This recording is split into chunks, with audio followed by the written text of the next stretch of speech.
Why don't you take it away? All right. So welcome everybody to the 17th virtual shadowing session. Tonight we're going to be talking about the path to medicine of an immigrant. And tonight's speaker is Dr. Salazar, and so he's going to share a lot of his insights about his path as an immigrant doctor. And so we will go to the next slide, please. Next slide, please, Gil. What's that now? We're going to next slide, please. There we go. Yeah, there we go. Cool. So for the upcoming sessions, so next week we're going to be talking about a spiritual career in medicine with Dr. Phillip, and the week after, humanity and medicine with Dr. Fowler.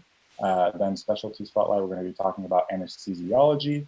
And then after that, we're going to be talking about psychiatry. So a little bit of a mix of everything there. So join us on Zoom or YouTube Live at 7 p.m. Central Standard Time. And we'll go to the next slide, please. Okay, so this is the virtual shadowing working group. We have Reagan, me, Cheyenne, Taylor, Alana, Rachel, Aniruth, Mariam, and actually, so tonight we have a new member as well of the working group. His name is Rohit. And so we understand that there are a lot of you who are also interested in joining the virtual shadowing working group.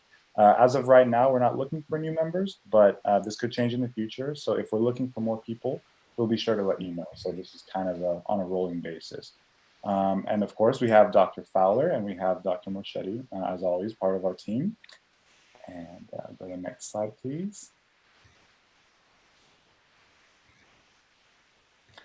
All right, and so we're going to have 2 question and answer sessions tonight. So one in the middle of the presentation and one at the very end. So please feel free to ask your questions in the chat here. Whether you're watching from YouTube Live, you can put it in the chat there or in the Zoom chat if you're in this call right now.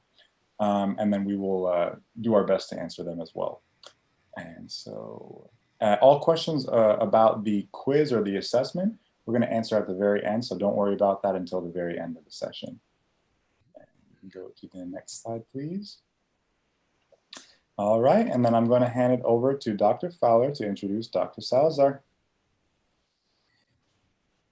Before I introduce Dr. Salazar, I want to tell you that we had for the first day of fall, we had a wonderful thing happen today, which is we've just passed 23,000 members on the virtual shadowing website. So this was a very exciting day for us, and we're just still so excited to be a part of your lives and a part of your plans and your career hopes. And we will keep being here just as long as you keep coming. We're going to have another really exciting new idea that's going to be shared with you this evening by Dr. Salazar, which I think that you will find very interesting and also very exciting and helpful for you in your future career paths as well. Tonight, it's our absolute pleasure to welcome a wonderful person. Gilberto Salazar. Gil Salazar is many things to me. I first met Gil when he came to the University of Texas Southwestern to take our EMS fellowship, to actually do additional study after his emergency medicine residency, specifically in the field of emergency medical services. He worked with us for a year. He went on to then take the board certification challenge in emergency medical services and is now a fully board certified emergency medicine, emergency medical services physician. Gil is many things to me, but he's also the son I wish I had. He is our partner. He is a co-physician in the Department of Emergency Medicine, and he is the section director for continuing education for emergency medical services under the Division of Emergency Medical Services here at UT Southwestern. First and foremost, in my feelings about Gil, Gil is one of the finest physicians I have ever met. He is ruthlessly dedicated to the quality of care of the people he serves. He is so bright, he is so hardworking, and he is so nonsensical. He avoids nonsense about care. He gives people what they need when they need it. He has served for years as a medical manager for the Federal Emergency Management Agency and Texas Task Force 2 Urban Search and Rescue Operations, the Task Force Strike Team, the National Center for Emergency Disaster Response and Preparedness, and the Medical Specialist for Urban Search and Rescue. Gil's specialty within the division is to provide didactic, simulation, and practical education. He was recently nominated for the Regents Outstanding Teaching Award at UT Southwestern Medical Center and received the Faculty Teaching Excellence Award from the Division of Emergency Medicine. I hope you'll join and welcome. Please put it in chat. Welcome, Dr. Salazar. Right now, thank you so much for joining us tonight. You're part of our family, and you, I know, are going to share with us some really important insights, especially with your background and your career and your future hopes, as 1,000 kids are saying. Welcome, Dr. Salazar, in the chat. So, Gil, it's so nice to have you. Thank you for joining us. Dr. Fowler, as always, man, what can I say? That kind of chokes me up a little bit. So give me one quick second. Okay, guys, thank you so much for having me. My special thank you to Dr. Fowler, Reagan, the entire team. It's my distinct pleasure to be here today.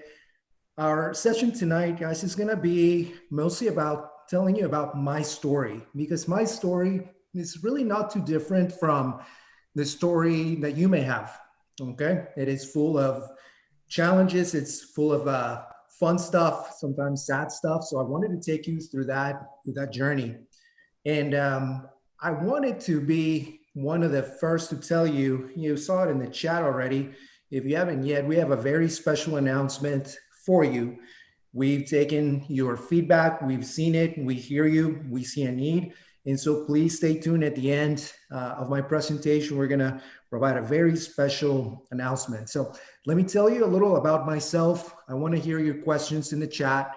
I want you to interact with us. The Q&A, the quiz is not hard whatsoever, but it is focused on some of the lessons that I learned and that I hope are going to take you through your medical career now and going forward. So I am a native of Guatemala. I was born to Gilberto, my dad, and Carolina Salazar.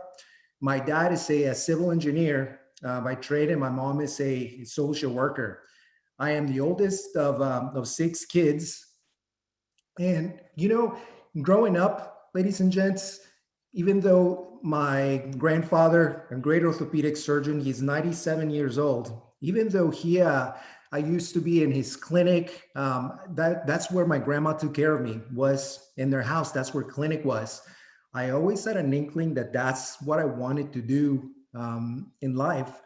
But the nice thing is I never felt any pressure whatsoever from anybody, including my grandfather or my parents, to pursue medicine. It was an innate type of thing. I grew up around it. I loved it from the very beginning. And I just want you to remember that you never have to do anything you don't want to do. You don't have to be pressured into anything. You don't have to do medicine if you don't want to, okay? It has to be a passion. And since a very early age, that was the biggest lesson that I learned about medicine. It was about the passion, my grandfather's passion for his patients, the love, the hard work. I fell in love with all of that. Now, Guatemala is a very beautiful country. This is El Volcán de Fuego, the fire volcano during one eruption several years ago. And it's just absolute beautiful country. But there is a dark side, like everything. The country of Guatemala was founded by indigenous individuals, by the people who created that country. The roots are Mayan. And eventually, when the Spaniards settled the country, the dynamics changed, culture changed. Eventually, the country, right around the time when I was born, was really in turmoil. The right extremist government versus a very left extremist opposition really created a very difficult environment for individuals. I vividly remember my father, who was a military engineer.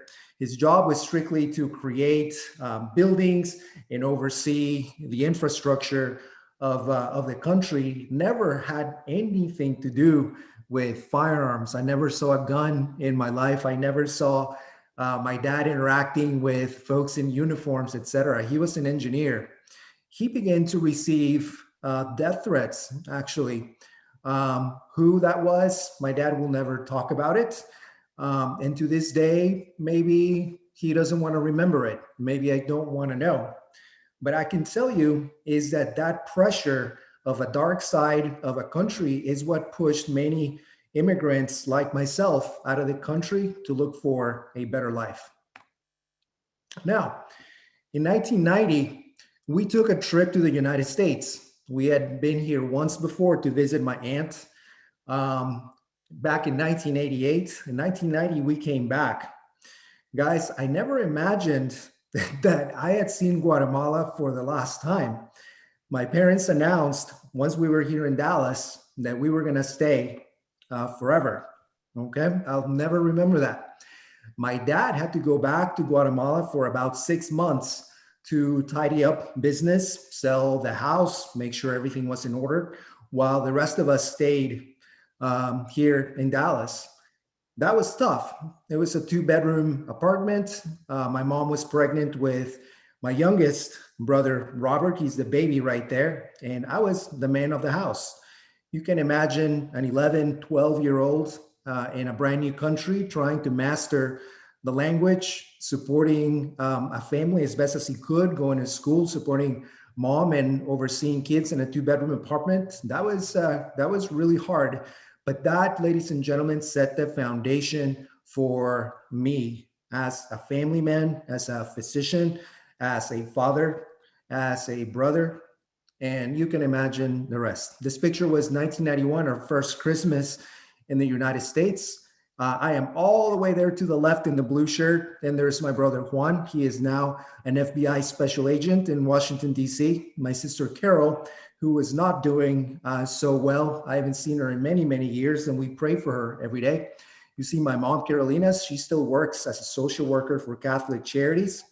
Felix there sitting down, he is an engineer for Chrysler Motors in Michigan. There's my sister, Anna. She is a nurse. Right now, she works here in Dallas. And then there's baby Robert. He is in the Coast Guard. He is currently stationed in Corpus Christi, Texas. And there is my dad, right there, my pride and joy, named after him. And now what's interesting, ladies and gentlemen, is the baton has been passed to me as the patriarch of the family. I now take care of my family, and my dad, in his older age, is deferring to me for advice. So it's been an absolute joy to see my family grow over the years, and a real privilege to be considered now the patriarch of the family. Now, second lesson that I want you to learn today: nothing that I ever did in the United States, nothing that I've accomplished since, could have happened without the loving support and the generosity of many people. Like my aunt, for example, she used to buy groceries for us. When we couldn't afford groceries, she would go to Tom Thumb and buy groceries for us. When it was time to look at where I was going to go to high school, my parents encouraged me to look for a scholarship to go to Jesuit College Prep here in Dallas, Texas. We couldn't afford it. And you know what a beautiful person did? They paid for my tuition. I didn't meet this lady until many years after I graduated. She paid every single month for my tuition. I also worked after school during the summers, and that is how I got to it. And to this day, that generosity meant everything to me. It still does. And that's why now I choose to be as generous as I possibly can with everybody. So a lesson that I want for you: always be generous with your time, with your money, and with your talents. Okay, here's a piece of advice, nugget number one. I'm going to have a couple of nuggets for you that I want you to take with you when you're having to make tough decisions, or you're trying to figure out kind of where to go in life, when things got really tough and you're having to grow up, really as the man of the house at a young age, and you have expectations and you are trying to make a life for yourself, I quickly realized that if I wanted to go somewhere in life, particularly if I wanted to be a physician, I needed to start conducting myself in a manner I would be very proud of many years later. What does that mean? Well, every decision, every single day that I took had some purpose to it. Yes, I was a kid. I loved to play soccer, football, volleyball, but taking care of my family was the way that I started conducting myself as a man, as a future physician, taking care of others, being of service, being generous with my time. So if I have one piece of advice for all of you today, is going to be to conduct yourself now. Every decision that you have is going to affect the way you behave as a physician later on, and people will look to you. Start acting the part. Sometimes we're not as mature as we think we are, so let's take a good hard look at ourselves and conduct ourselves like a physician would.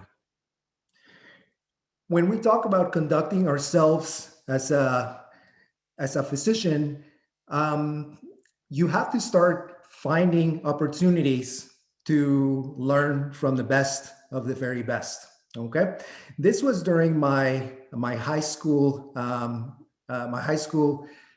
post graduation right there in 1998. This was my first job at Parkland Hospital. Talk about coming around full circle. My very first paying job in healthcare was as a technician, as a phlebotomist up on the sixth floor of Old Parkland Hospital. So I knew that I needed to start behaving like a physician. I tried to dress the part. I began to know how to treat my patients, and I began to really form into the physician that I am today, and I'm very proud of that. Okay, I dedicate this slide. One of the things I learned along my career was to pay respect to those that teach you, and especially the patients you learn from. My very first patient was not a nice individual, not a very nice lady. It was not a child. My very first patient, ladies and gentlemen, was when I was in a cadaver lab learning how to draw blood for the first time. I will never forget Mr. Ronald Kelly. May he rest in peace. I will never forget learning the anatomy of where the blood vessels were going to be. I will never forget his eyes. I will never forget the sense of pride that I felt in being allowed to take care of somebody. Even though Mr. Kelly had passed away, he was imparting on me an important lesson that I would take with me the rest of my career. So we talk about trying to act the part. Ladies and gents, I started doing that from a very early age. Okay, that was 1998. Right after college, I decided that I wasn't going to apply to medical school. I started having some doubts, despite having being groomed for a career in medicine and acting like a physician. I began to have some doubts. The pre-medical curriculum was a bear at Vanderbilt University. There was a lot of competitiveness, and as much as I love my alma mater, man, I was really burnt out there at the end of my college career. So much so, I decided to take a year, and I moved to West Palm Beach, Florida, where I took some of the skills that I had learned in medicine, and I began working as an operating room technician in West Palm Beach. It was during that year that I will be forever grateful for the mentorship that I received, which brings me to my next lesson. The mentorship that you receive along the way is absolutely invaluable in forming you, in molding you into the physician that you're going to be. Everything depends on your drive, on how you conduct yourself, and very especially tied to the mentorship that I received. In that year, I met a wonderful physician named Dr. Magana. The best lesson that he taught me speaking of conducting yourself like a physician, Memorial Day in 2001, yeah, 2001, I went to the beach, and being the young person like I was, I didn't heed my own advice of conducting myself in a mature manner. I decided to go to the beach, have a good time, and I fractured my hand in the water. Now, I show up to work the next morning with my splint on my left hand, and Dr. Magana says, "Good morning. What happened to you?" And I said, "Well, I went to the beach. I was having a good time with my friends, and I broke my hand." I had never seen Dr. Magana look at me sternly. I had never seen him upset until that day. Ladies and gentlemen, he pulled me into the locker room and he looked at me and he said, "Can you imagine? Can you tell me what would happen to me if I did that to my hand?" And I said, "Yes, sir. I can imagine you probably couldn't operate." And he said, "That's absolutely true. And not only that, I could not operate. I could not get paid for the service that I did. I would let my patients down and I could not feed my family." Let that sink in.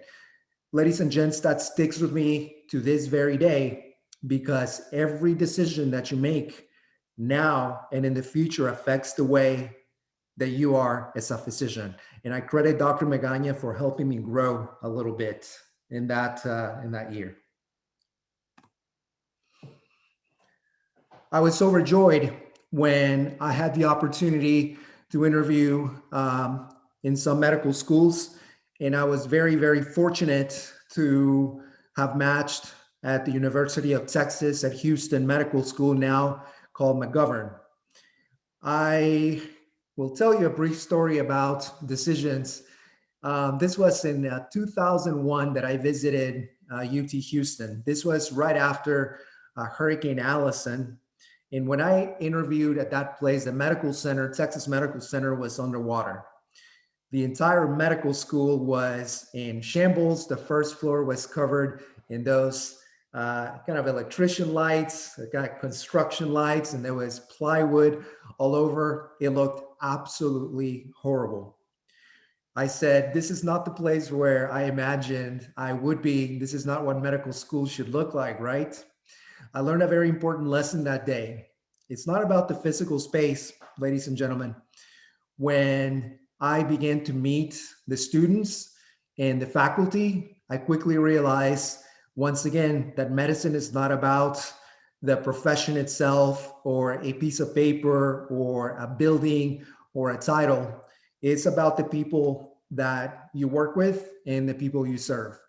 The personality and the vibrancy in that medical school was absolutely adorable. I cannot imagine having gone to a better place for medical training, and I will be forever grateful for being mature enough to recognize that despite the physical space that was left a lot to be desired, ultimately it was the people that train me and the people I learned from that really matters when I made my decision to go to medical school.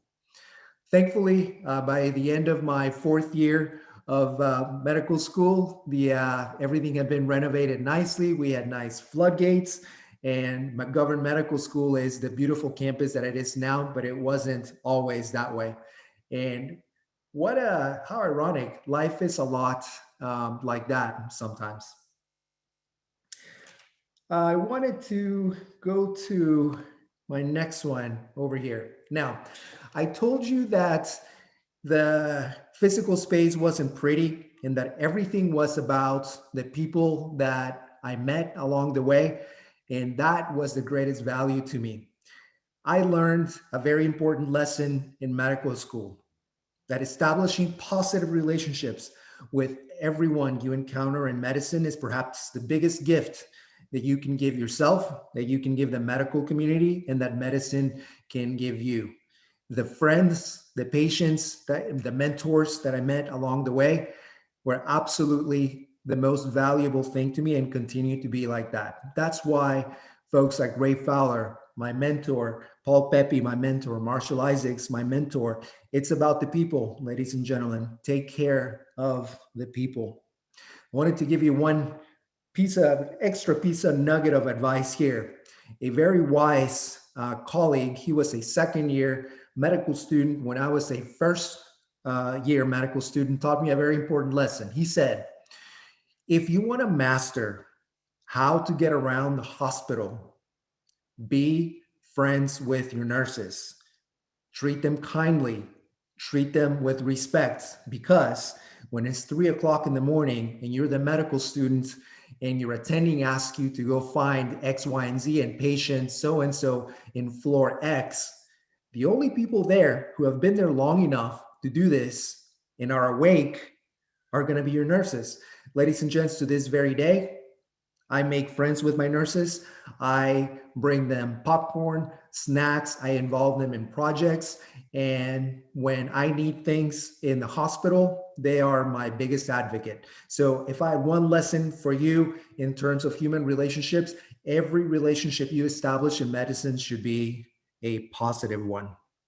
Let's take a quick break right here, get some Q&A going while I take a sip of my water. And by the way, go Cowboys. That was one of the things about the United States that I picked up very, very quickly, was my love for the Dallas Cowboys.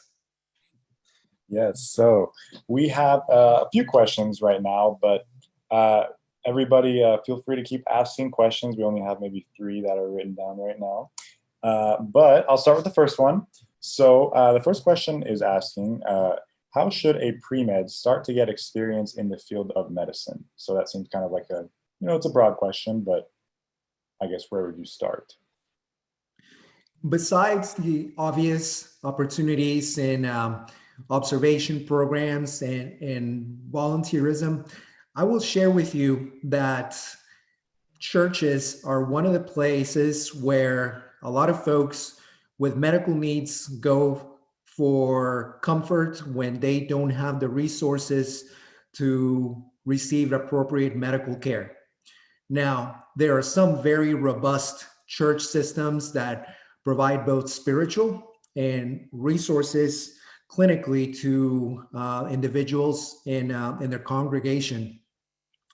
When I moved from city to city and I established myself with a church, that is one of the things that I volunteer to do very heavily, is become a resource to augment any efforts that are ongoing to assist these patients.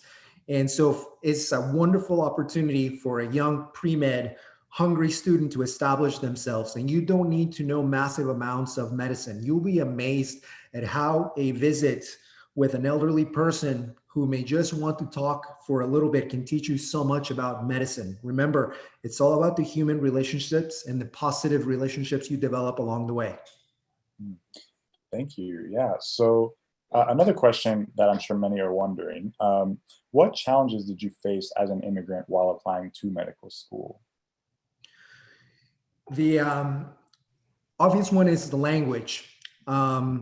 But, I'm not the only one with that challenge. Being very young, it didn't take very long for me to learn the language. But what a lot of folks may not know about me is that I've always had a chip on my shoulder, a very competitive in nature. And part of that is because there is always going to be a racial bias in our country that is very unfortunate. And unfortunately, I've been a victim of it. And there's not just racial bias, there is gender bias, etc.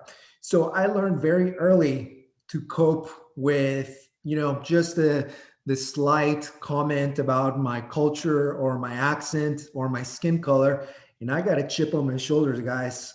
And it pushed me even farther, pushed me along to want to do even better and fight for the people like other immigrants, for those who don't have a voice. So I do have a chip on my shoulder. I carry that every day. And to those who fight racial injustice and gender bias, they got my full support. Yes. So I guess as an extension to that question, do you currently or have you ever dealt with discrimination as an immigrant in the workplace?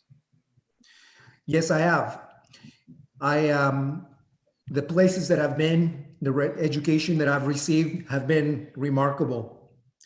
One of the downsides of great education in the United States is that there are not a lot of folks of my color, of my ethnicity, with my accent. And consequently, racial bias starts becoming a problem. Not frequently, but that is a major, major challenge that people like me faced. Now, you can imagine how difficult it is for somebody with a much thicker accent who may not know their way around, who may not have grown up here or known the culture or what things mean. And ladies and gents, I will reiterate to you, as future physicians, we owe it to our society, to our patients, to fight for equality, to fight for justice, and I will never stop that. Yes, thank you. So the next question would be, did you find it challenging to balance school and work together? And is there any advice you can give to those who are trying to find a perfect school-work balance? When we get to further along in my talk, I'm going to discuss my own opinions about work-life balance. I do want you to stay tuned for that one, because that lesson doesn't come without specific challenges and some sadness along the way. I do see, Cheyenne, a question that I really liked in the chat is, do I incorporate some of my Guatemalan upbringing into my practice today? I like that. Yes, I really do. I make it a habit of speaking with my patients about their background, but one of the ways I establish rapport with patients, especially if they speak Spanish or there are patients that I'm trying to break the ice with, I tell them about Guatemalan cuisine. Okay, and that food is such a great icebreaker that not a single patient, not a single clinician has ever declined a friendly conversation about food. So yes, I do bring Guatemalan culture into medicine. I do it with a purpose, and it's always about food. No, yeah, food is a universal language. All right, so then the next question.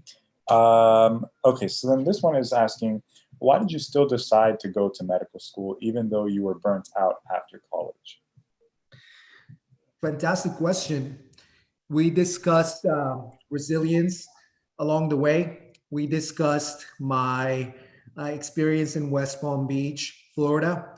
The beauty about observation programs such as this one is that when you have the opportunity to actually get in there and start taking care of people and do something meaningful for patients, it rejuvenates you as a student. So the opportunity to work with Dr. Magaña and actually being with patients, being there and serving medicine, being in the house of medicine really engendered a lot more passion, and it drove me to apply to medical school. So it's amazing how sometimes stepping back a little bit and refocusing your attention on things and focusing on the positive side of things. And in my situation, focusing on the positive meant actually getting in there, actually following a physician and getting that mentorship. So get in there. That is the best advice that I can give you when you're having doubts. Thank you. Yeah. So let's see. The next question. Let's see. So as a first-generation student, how do you begin to build relationships with doctors and other individuals in the medical field without family to help?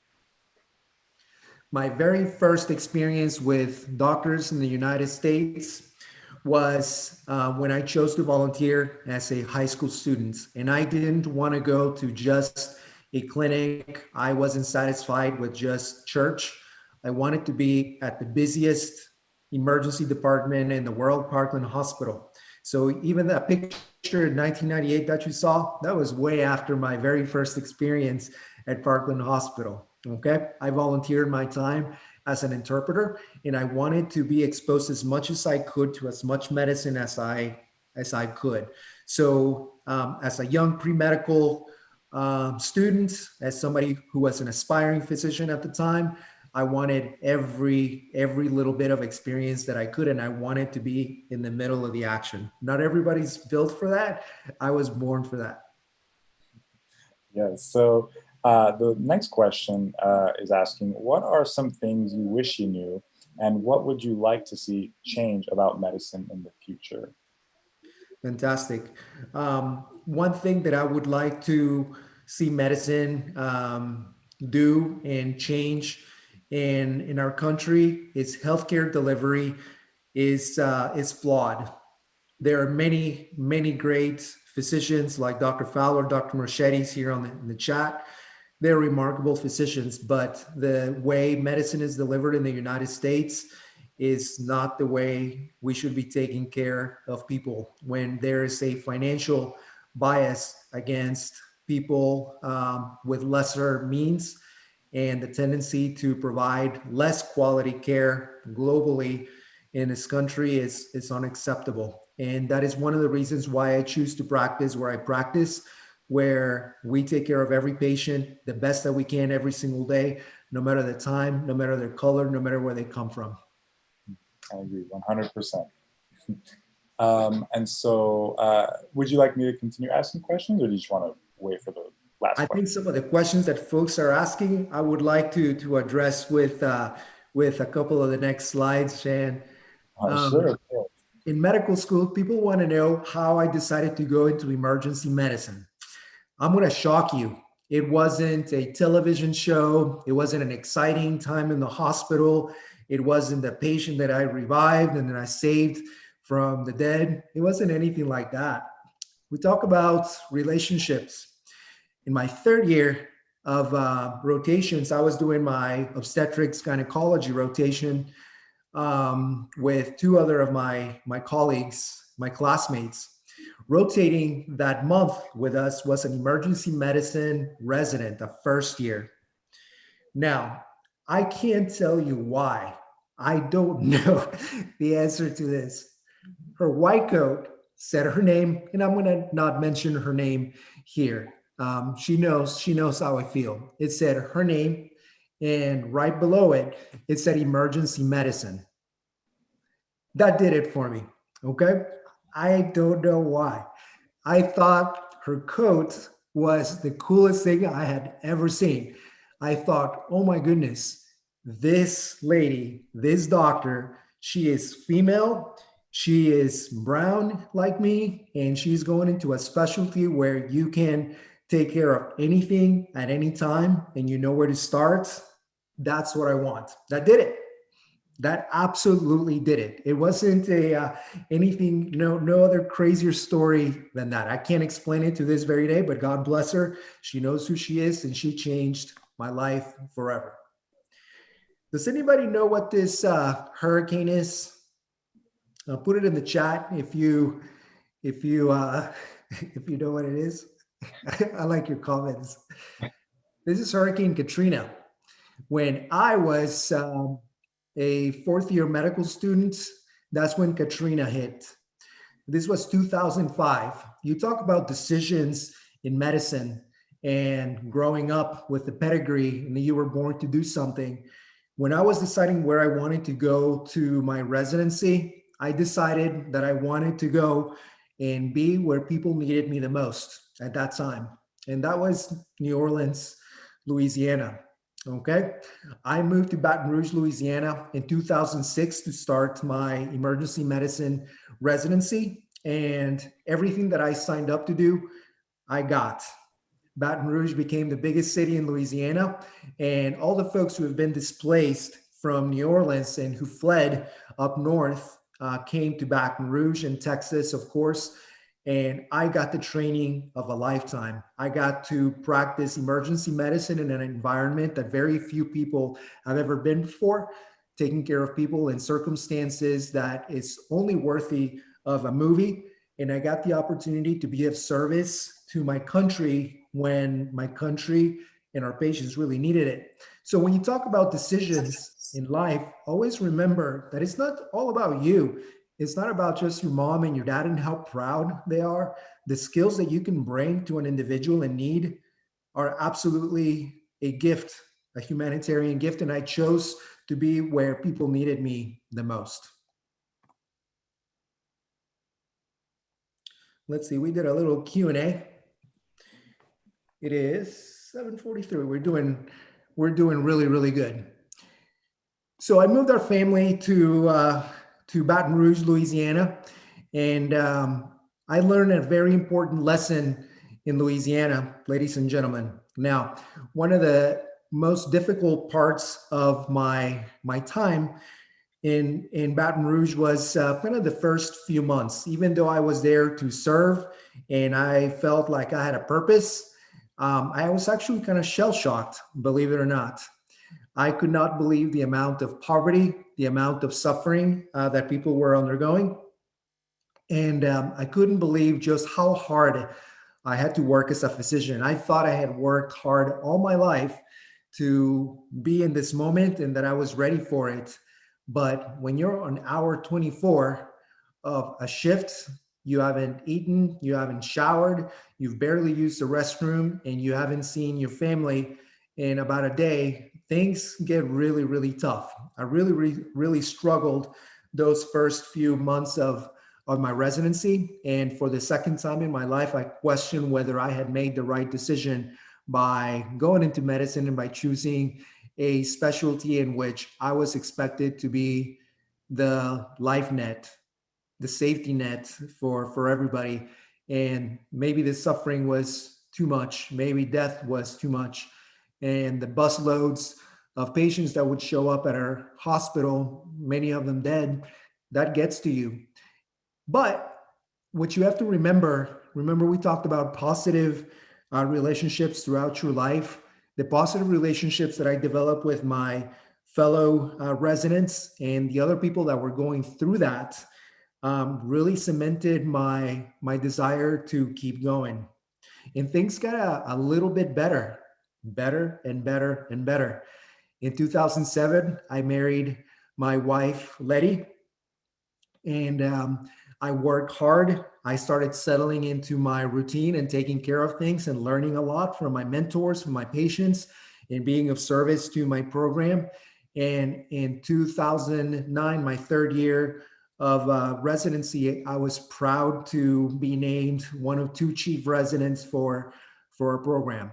Talk about the culmination of all the hard work that you've put in for many years, and to be told that now you're going to be a leader.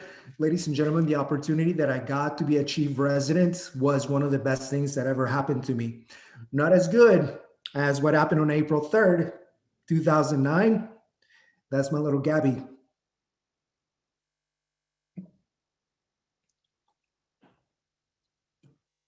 One sec.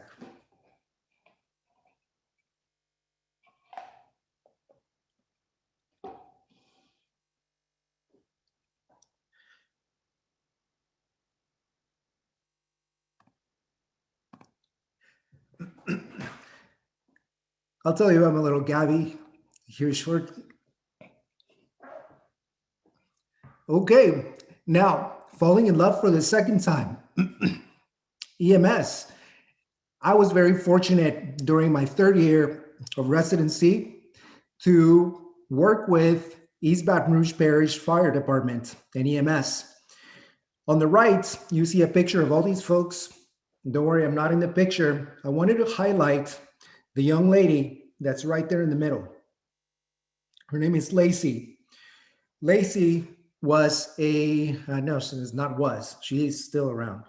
Lacey was a tech at one of the hospitals I worked with, and Lacey and I became really, really good friends. We were both learners. We both were young, had a lot of passion for emergency medicine. And I was very proud when Lacey wound up going to paramedic school in Baton Rouge, Louisiana. And she is now a paramedic for that department. I had an opportunity to work with Lacey with East Baton Rouge Parish EMS, and talk about falling in love for the second time. I fell in love with providing care in an environment that very few people had ever been. Going into somebody's home to deliver care, to deliver a baby, to provide medical resuscitation and get people revived from the dead in the back of an ambulance, to me was absolutely intoxicating. I can't describe it any other way. That is me on the left right there. This is a picture from a few weeks ago. Um, to this very day, I give some of my time to Hutchins Fire Rescue, a small city just south of Dallas, Fort Worth. I love Hutchins. It's a small department. They are my brothers and sisters, and we take care of patients with dedication that they deserve.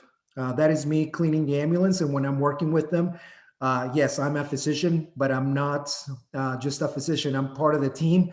And when it's time to clean the ambulance, I'm going to get my hands dirty as well. I wanted to get better at EMS. I wanted to learn more. I wasn't done with that. So in 2008, that's when I met a very good looking, very well established doctor named Dr. Ray Fowler. I don't know if you guys had ever heard of this guy. I met Ray Fowler in Chicago during our national conference, and Ray Fowler and I, my interview for the program, among several of my interviews, was actually at a bar in in Chicago.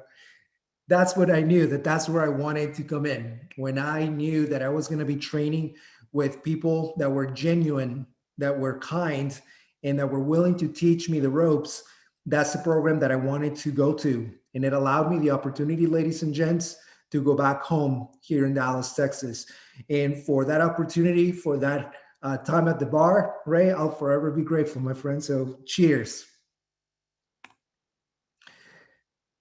Now, I'll tell you a little bit about what I'm doing now, but to preface what I'm going to tell you, somebody asked earlier about work-life balance, okay? And you might want to remember this for one of your slides, okay?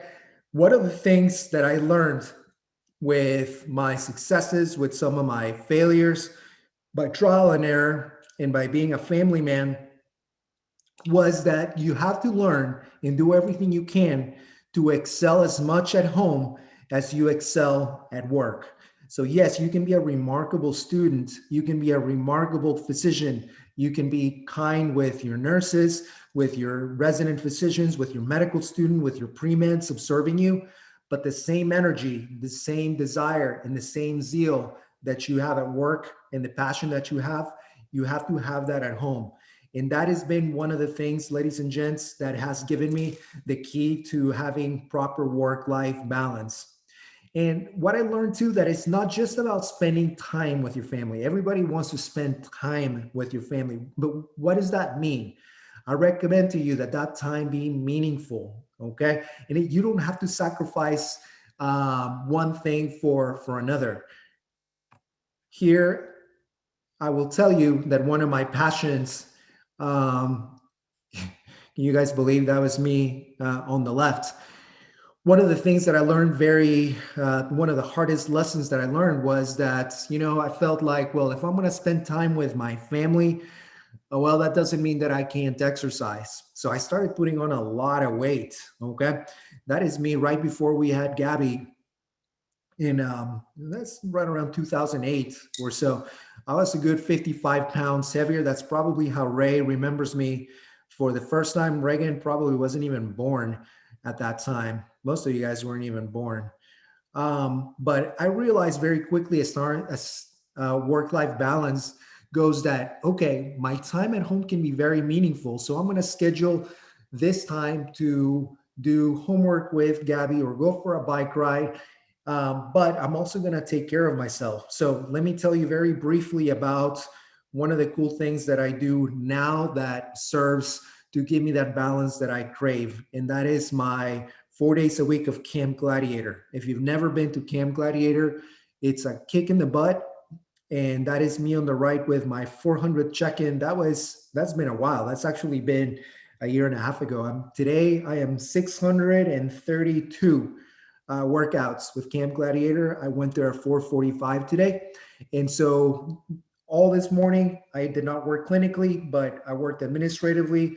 Reagan and I were conversing. We finished my presentation. I ran a couple of meetings, did some homework with Gabby, did a little bit of structured time here at home, and then went to my workout, and then I'm here. So the biggest advice that I have for you in terms of work-life balance is you don't have to sacrifice it. You got to know which things give you the biggest bang for your buck in terms of mental health? What are the things that are going to keep you around for a very long time, providing for your family? So take good care of yourselves, take good care of your body, of your mind, and of your family, and everything is going to be just fine.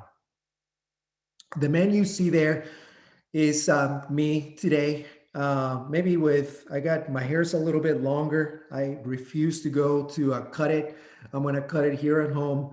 I'm very, very careful. Okay. But being a faculty at UT Southwestern, a core faculty physician, dually board certified, is not a testament to how great I am. It's not a testament to really anything other than I was very fortunate and very blessed to make some really good decisions and to surround myself with people that cheered me along the way, who were generous with their time, their mentorship, and even their money to see me through. Of a wonderful family who supports me spending time with you this evening.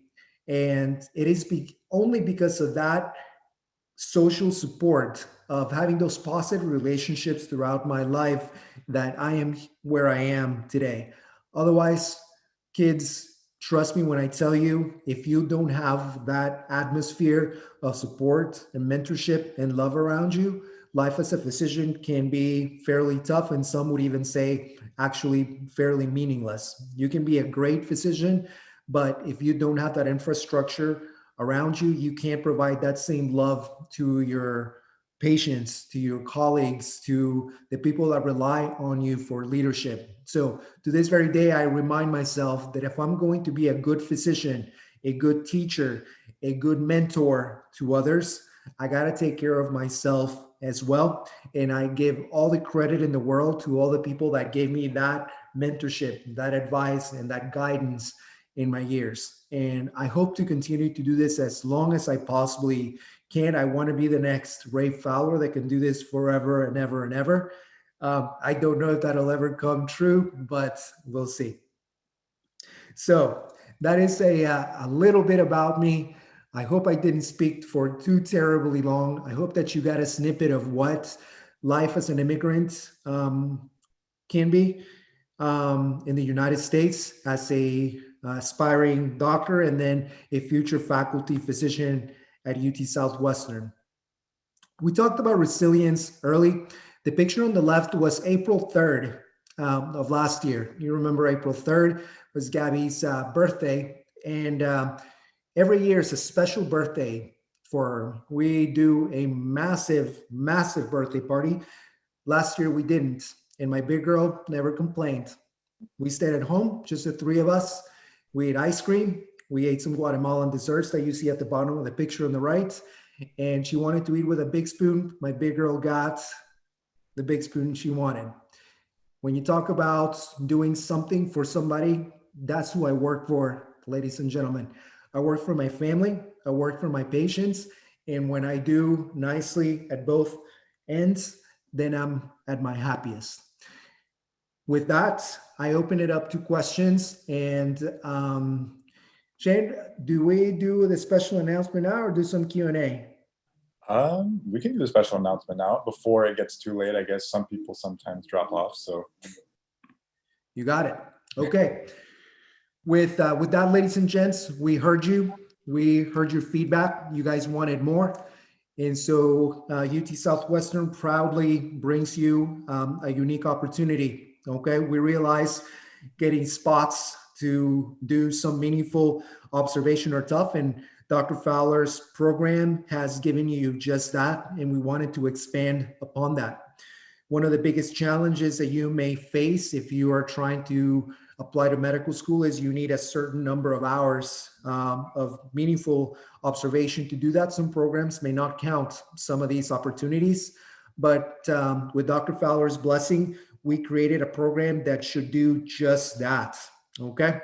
This is gonna be a kind of a sister program to the program you're in today. I will serve as course director. My core faculty were handpicked, Dr. Mark Rendon, and you see there at the top left, Dr. Jessica Hernandez, top right, and Dr. Jupin Molly. There at the bottom, they were handpicked because they may look like people like you and me. We're diverse. We have males, we have females, people with stories. And of course, our mentor and our overseer is always going to be Dr. Fowler. Approximately twice a month, we will bring 1 hour lectures to you using this platform, in which we're going to mix a clinical case with one of the core competencies that the American Association of Medical Colleges wants you to have as a medical student, and which should satisfy some of the observation requirements you may face. Okay, so we will have simulated scenarios using standardized patients, sometimes real patients, incorporating these core competencies. And we will continue to do it for as long as there's interest. We're going to start with 6 months.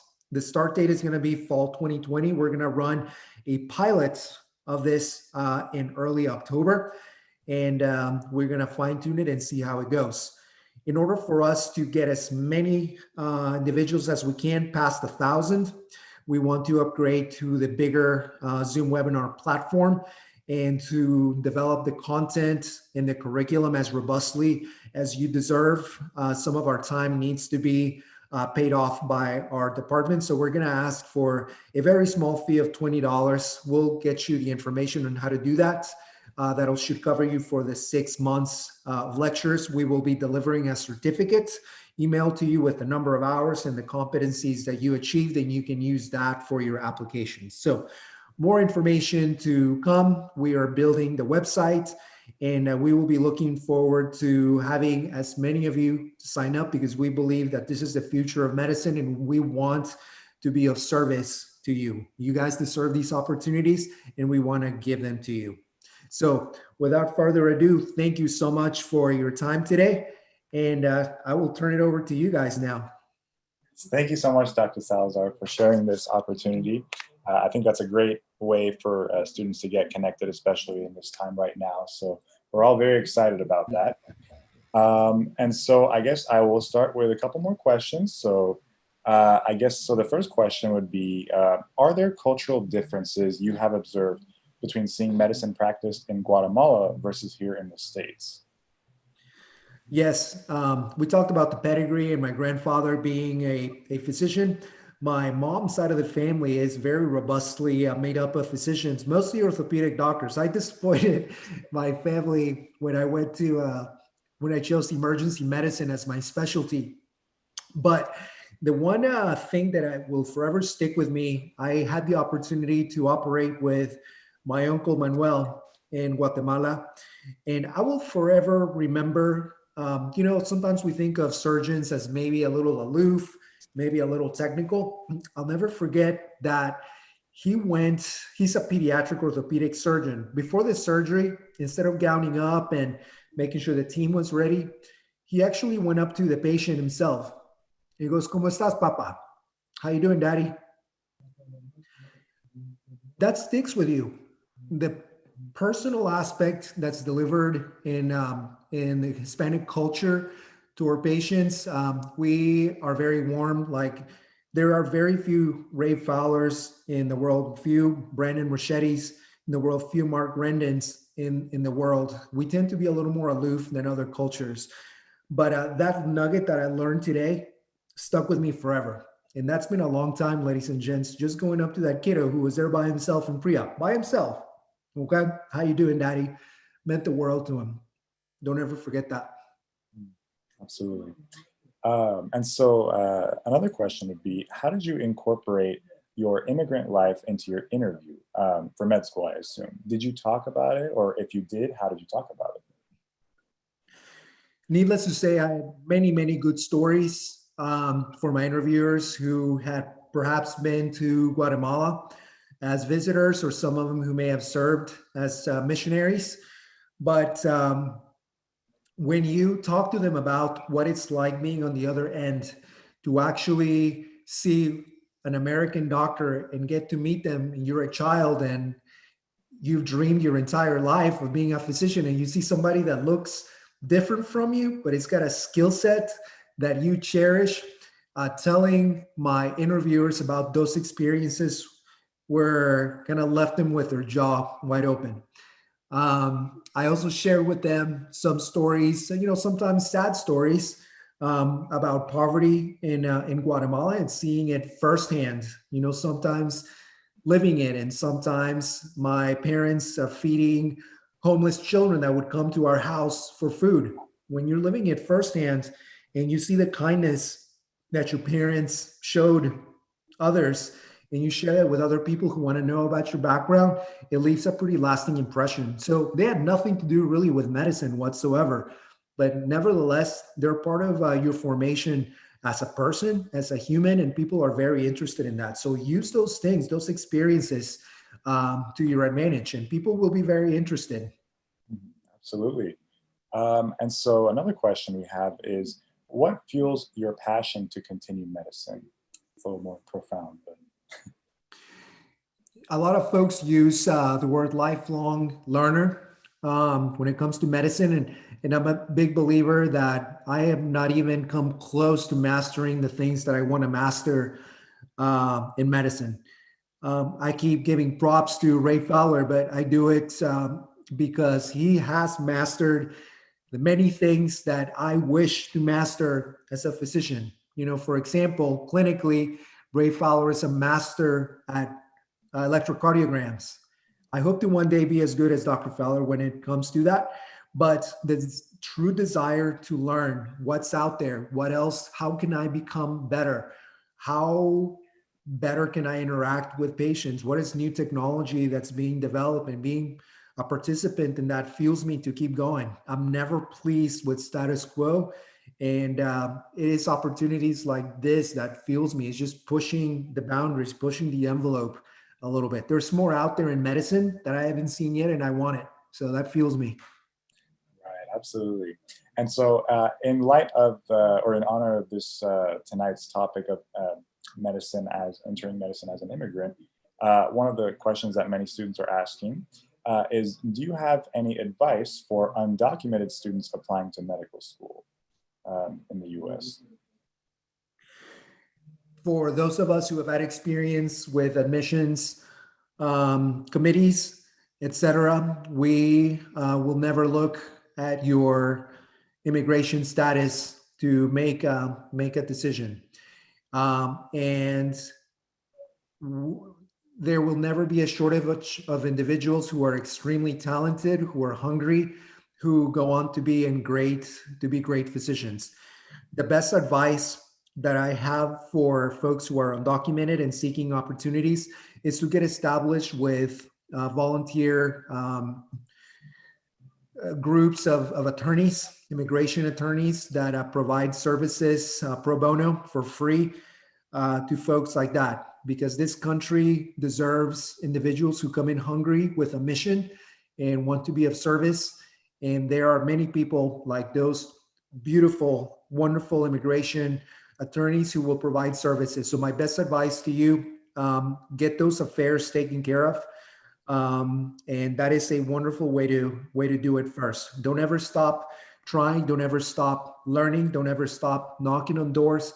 But that is something that you're going to need to do at one point or another. Better do it early in your path to medicine. And so this is another really common question that I feel like all of us are wondering tonight. And so you had said that you had trouble paying through college. And so how was your experience paying for medical school? This person is asking or saying, I've been worried about this in particular. I know they give out loans, but how much can we rely on to cover full expenses in medical school? Yeah, there's, I don't know many colleagues that have zero loan debt, yours included. I'm an open book. I will share with you that one of the hardest decisions that I ever had to make here within the last year or so, we sold our beautiful house, a beautiful estate, a 2-acre estate that we worked a lifetime to get.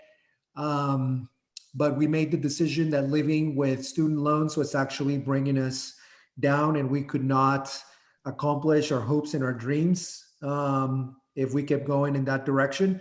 So we actually sold our home, and we paid off the student loans. Ladies and gents, I'm very proud to say that I'm nearly done with that.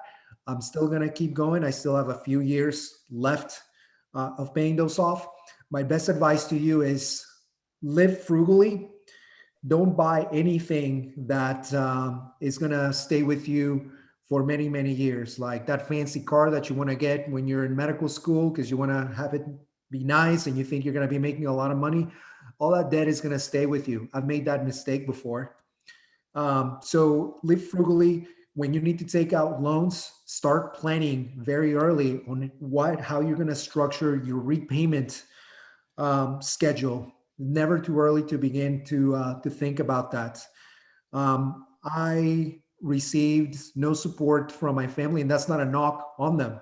We were immigrants, and my parents worked for every dime.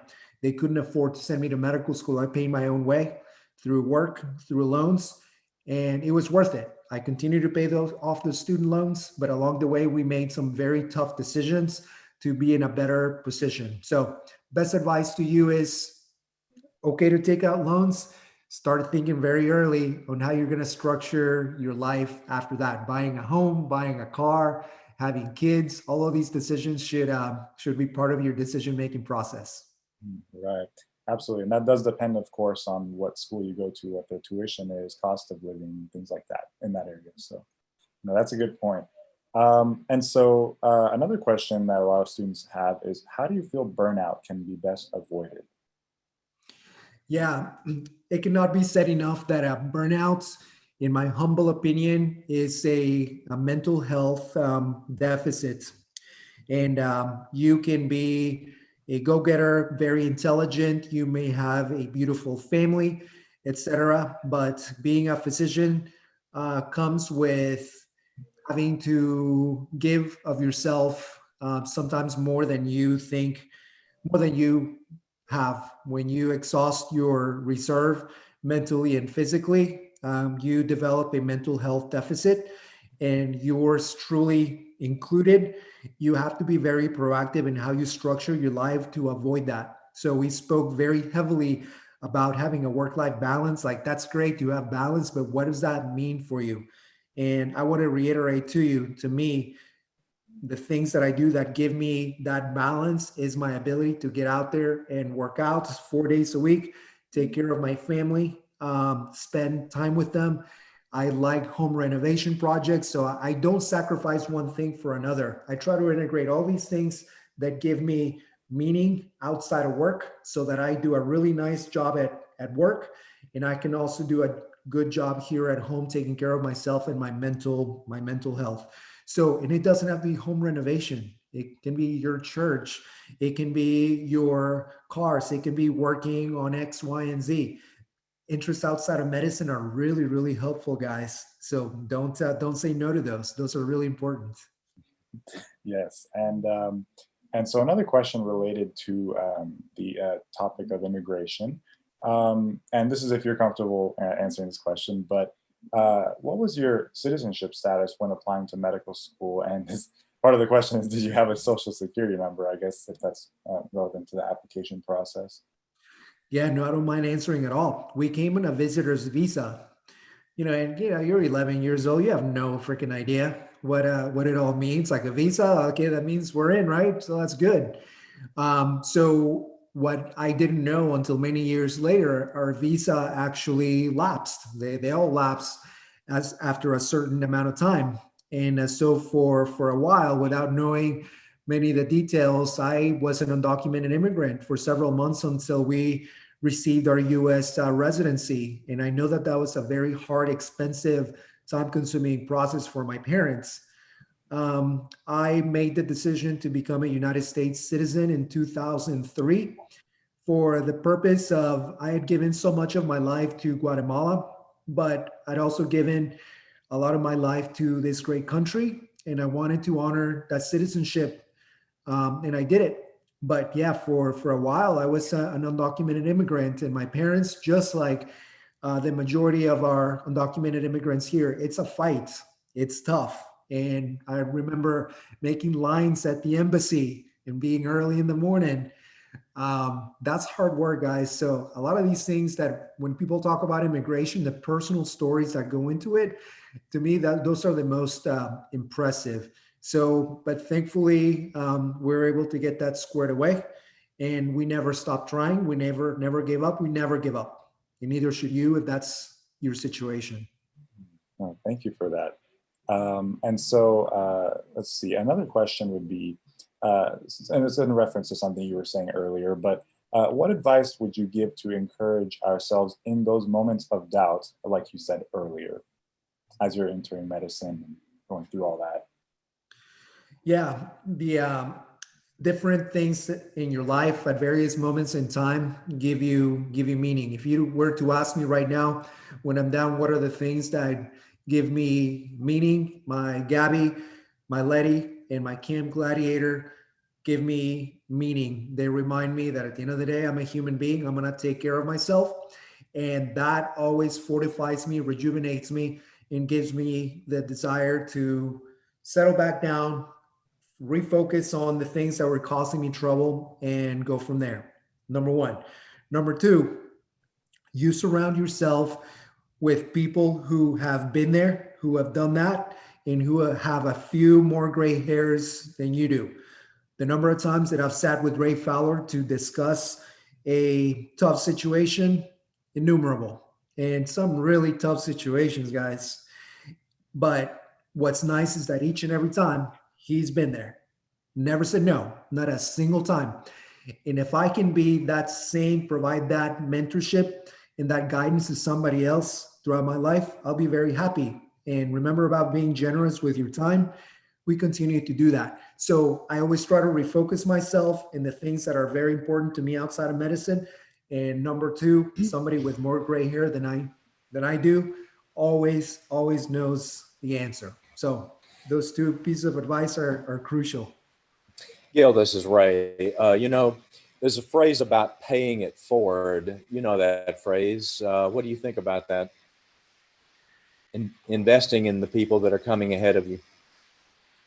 One of the reasons that we wanted to do this spinoff for the program is one of the ways that I want to pay back all the generosity and all the love that I've received throughout my years.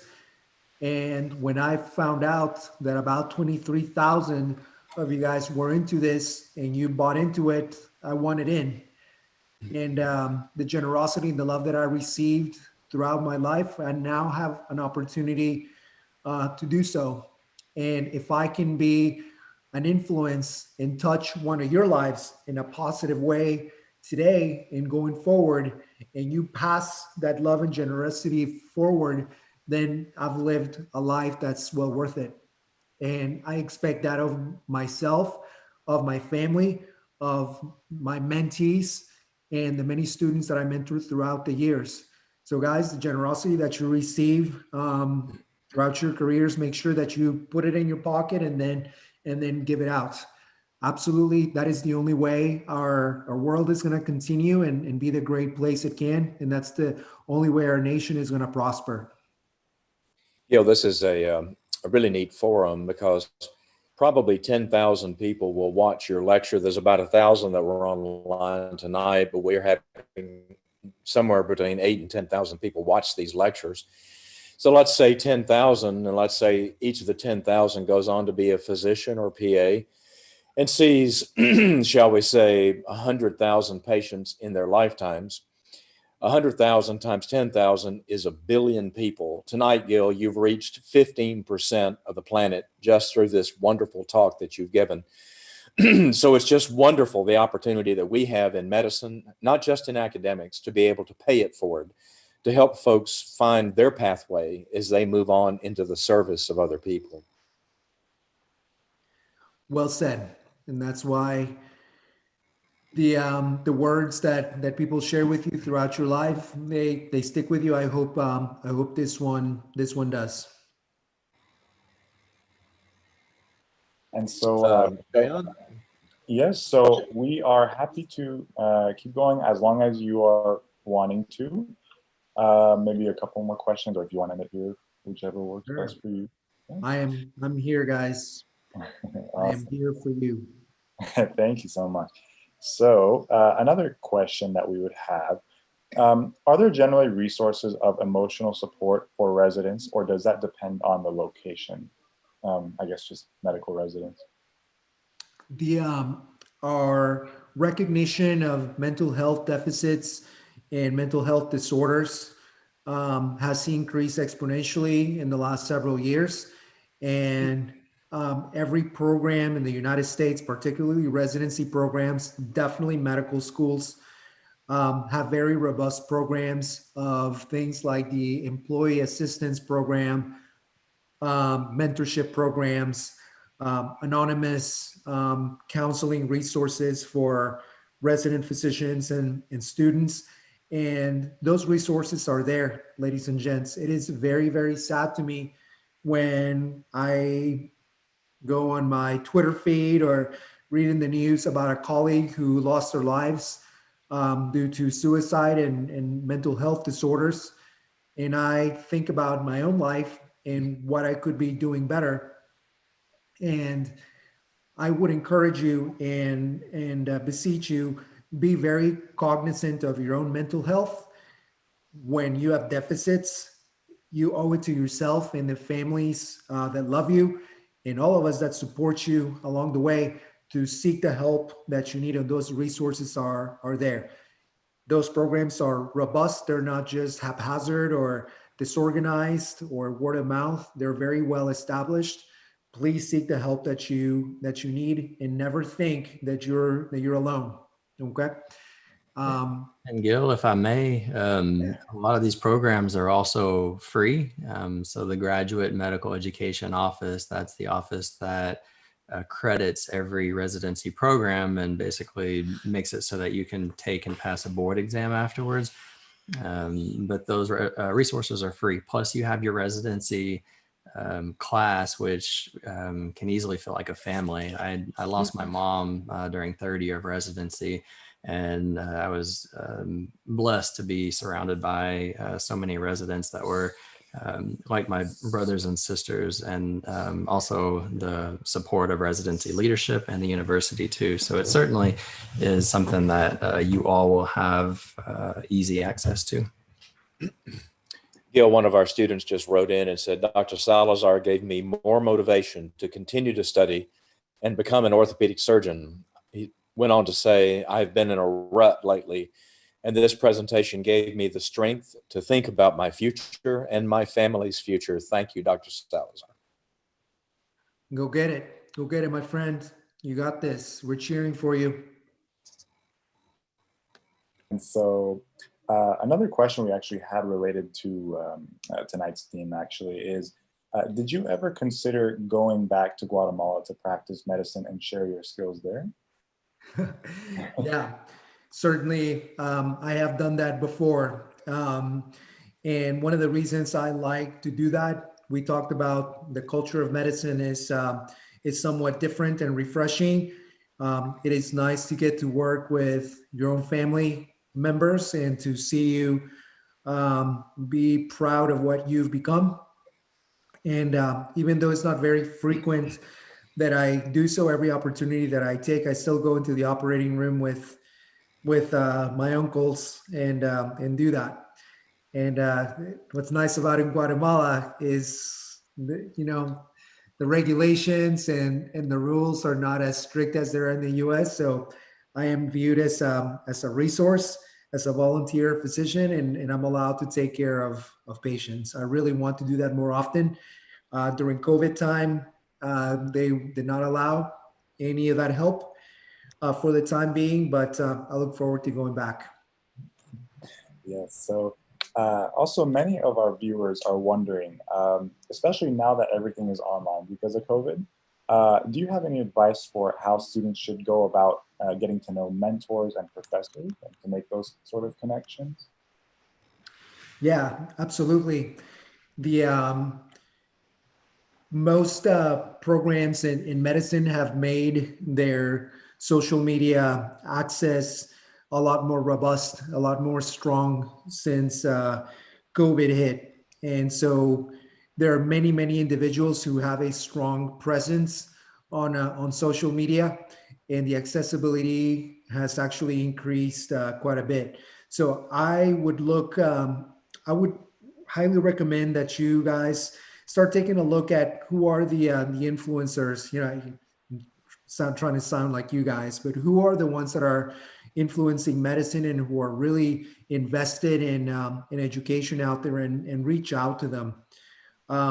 Remember, we talked about the opportunities at churches and social services that touch patients' lives. Well, there are a lot of, there's the medical personnel that actually take care of these patients as well.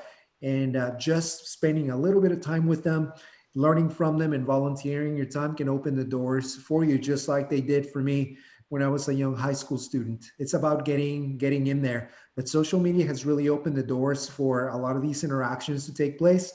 And the work that you put in now can pay off, especially once learners can start going back into the clinical arenas. Absolutely. And so actually one of the students in the chat just asked, would you have any study advice, I assume for medical school? I know it's a little broad, but if there's anything that worked for you well in your years. A lot of people describe medical school as drinking from a fire hydrant. Pretty accurate. So, you know, we talked about me kind of really working hard and feeling kind of the competitiveness. I went to pre-med and medical school with some really talented individuals, and sometimes actually felt kind of insecure about myself and my skills.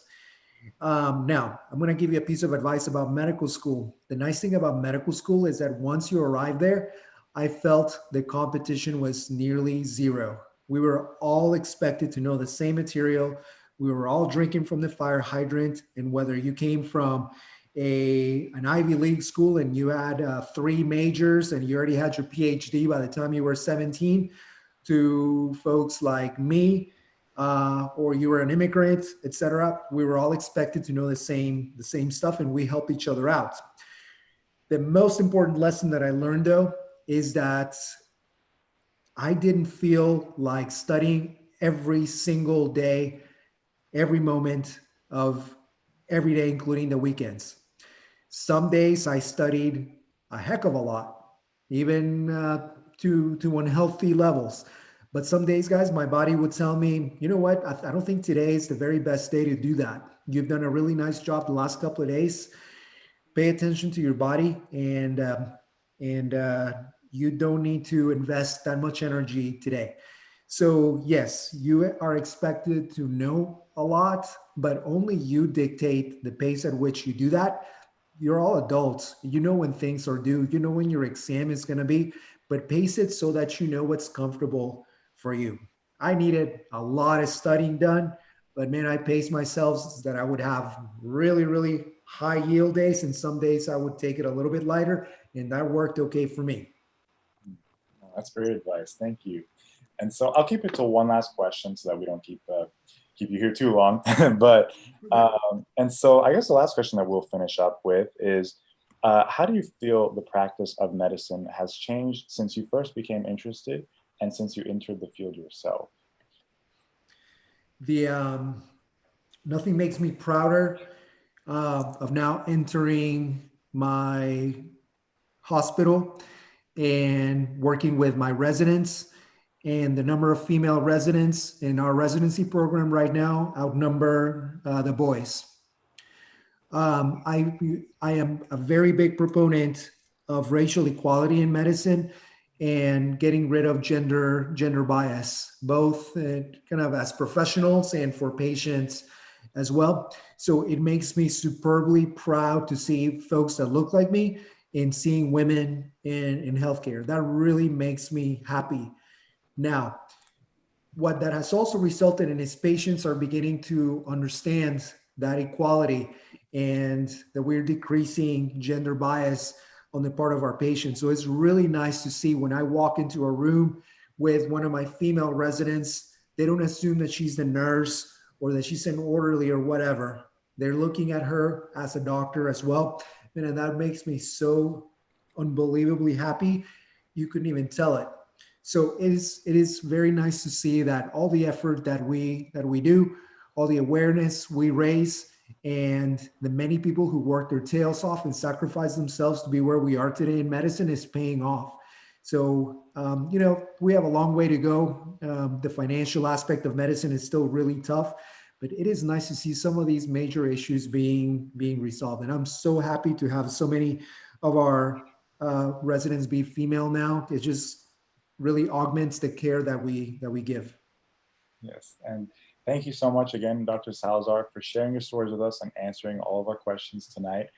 We are also thankful to have you join us, and we look forward to continue working with you in future projects. And so I will let the rest of the team kind of finish up the rest of the slides here. Gil, I just want to thank you so much for coming and spending time with us. It means so much. Let's let everybody say thank you in chat, all 800 that are out there right now. This is just tremendous, Gil. You're such a wonderful inspiration to all of us, especially because you are what you live, and you live what you are. I see you day to day in the clinical environment, and I know who you are as you stand beside those in need, advocating for what they need for at that time, and not just at that time, but moreover to help them as their lives moves on. Gil, I just can't say enough. We're so grateful. And thank you for coming. The thank yous are pouring into the chat right now. And now we have an exam coming up. Reagan, are you out there? Can you talk to them about how to do this exam thing? Sure. So our quest base is up and live. The pin is on the slide. Make sure you use the dashes, otherwise it will not come up. The password is Salazar with capital S. And in case y'all were not aware, we have also changed our due dates. Rather than being on Fridays at midnight, we now offer the quiz for an entire week up until the very beginning of the next session. So this assessment will be due on 9/29 at 6:59 p.m. Central Time, and you do not need a QuestBase account to take the quiz. You just need to type in the PIN into the Find Assessment tab that is circled in the picture. And if you have troubles accessing the quiz, feel free to DM us on Instagram or send us an email, and we will help you take it. Reagan, I noticed that Dr. Salazar's name for the password is capitalized. Is it case sensitive? Do they need to put capital Salazar? I believe so. Okay, so it's capital SALAZAR, and I'll make sure that'll be on the website. For everybody still on, we will have this posted on the website within about 15 or 20 minutes. Gil, any closing comments?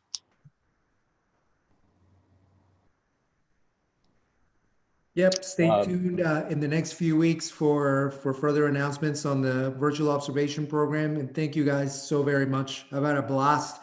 See a lot of questions. I see already some follows on Twitter. I'll follow you right back. And I see you guys stay in touch, please. Thank you, Gil. We're so very grateful for your time and the blessing of having you speak to us. Ladies and gentlemen, this concludes our 17th session. We're so glad to have you. Thanks for coming. We've passed 23,000 participants here on the first day of fall, and we're looking forward maybe to doubling that number of people from all over the world, over 720 universities around the world. So on behalf of the working group of virtual shadowing, we wish you